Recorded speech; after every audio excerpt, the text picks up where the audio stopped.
Pendakwa selebriti didakwa ajak wanita lain check-in hotel ketika bercuti dengan isteri sendiri. Seorang jurusolek yang dikenali sebagai Hanis Raus tampil membuat penderahan mengejutkan apabila mendakwa pernah digoda pendakwa selebriti Dai Said walaupun lelaki itu sudah beristeri. Kejadian itu berlaku ketika September tahun lalu ketika Dai Said sedang bercuti di Pulau Pinang bersama isteri dan keluarganya yang ketika itu juga dikatakan sedang hamil anak kedua.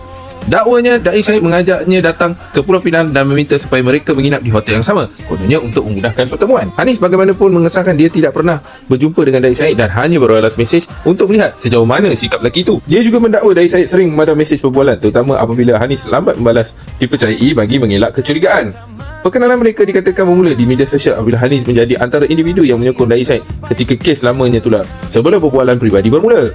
Hanis turut meluahkan rasa meluat apabila Dai Said beberapa kali mengajaknya berjumpa, termasuk enggan menghantar produk melalui pos dan sebaliknya mahu bertemu secara bersemuka.